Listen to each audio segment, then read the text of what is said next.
যে হা হুতাশ বেশি করে তার কাছে হারানোর সম্ভাবনা বেশি, যে শুকরিয়া বেশি করে, ধৈর্য ধরে অপেক্ষা বেশি করে, নিয়ামত তার কাছে আসবেই বেশি। এটাই চিরন্তন বাস্তব সত্য।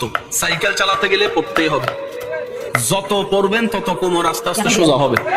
কারণ সাইকেল, মোটরসাইকেল চালানোর মেইন শর্তের মধ্যে একটা শর্ত হচ্ছে কোমর কি রাখা, স্থির রাখা, সোজা রাখা। যারা পড়ে যায় তারা দেখবেন কোমর যদি নড়াচড়া করে ব্যালেন্স নষ্ট হয়ে যায়। যত পড়বেন ব্যথা পাবেন।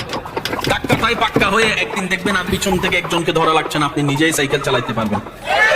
সাঁতার শিকার আগে পানি খাইতেই, জোরে বলেন, একদম জোর করে খাইতে না চাইলো এক ফোঁটা হইলো পানি খাবেন, সাঁতার শিখবেন। একটু জোরে বলেন না। ধাক্কা খাবেন, ধৈর্য ধরতে পারলে রবের উপর সন্তুষ্টির সাথে পাক্কা হবেনই হবেন। এমন ভাবে আল্লাহ তাআলা আপনাকে পাকা বানাবে, মজবুত বানাবে।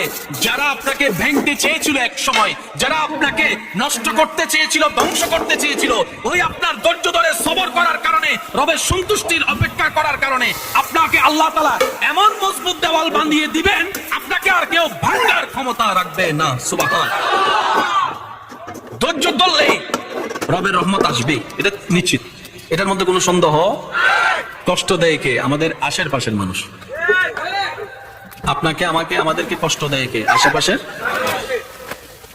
ভাঙতে চাচ্ছে মানুষ। এই মানুষের ভিতরে আত্মীয় হতে পারে, বাইরেরও হতে পারে, পরিচিত হতে পারে, অপরিচিত।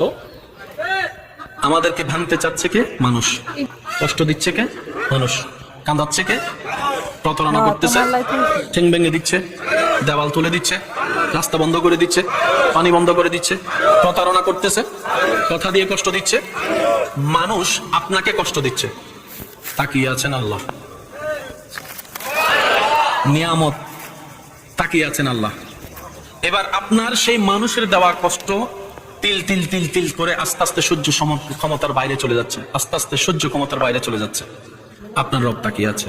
শনিবার, রবিবার, সোমবার, মঙ্গলবার, বুধ হয়ে বৃহস্পতি হয়ে আবার শুক্রবার, সপ্তাহ চলে যাচ্ছে, মাস হয়ে যাচ্ছে। আপনি শুধু রবের দিকে তাকায় সবর করে আছেন। রবের যেই দিন ইচ্ছা হবে, রব ফেরেশতাকে বলবে, কিরে আমার বান্দাকে মাসের পর মাস, বছরের পর বছর কষ্ট দিচ্ছে, সেইভাবে ধৈর্য ধরে সহ্য করে আছে কেন? ফেরেশতা বলবে, আল্লাহ তোমার হুকুমের অপেক্ষায় বসে আছে, তোমার হুকুমের অপেক্ষায় বসে আছে। সে তোমাকে সন্তুষ্টি করার জন্য মুখ থাকার পরও গালির পরিবর্তে গালি দিচ্ছে না। আল্লাহ সে তোমাকে রাজি করার জন্য মারের পরিবর্তে মার দিচ্ছে না। সে দুনিয়ার মানুষ সৃষ্টি তাকে কষ্ট দিচ্ছে, সে তোমার সৃষ্টিকে ভালোবাসা দিয়ে যাচ্ছে, মায়া দিয়ে যাচ্ছে, সেবা দিয়ে যাচ্ছে। রব্বুল আলামিন বলবে, আমার বান্দা আমার হুকুমের অপেক্ষায় বসে আছে, আমার বান্দা আমার সন্তুষ্টির অপেক্ষায় বসে আছে। এত কষ্ট সহ্য করছে, বুক ফেটে যাচ্ছে, চোখের পানি পড়ছে, তারপরও সে ধৈর্য ধরে আছে।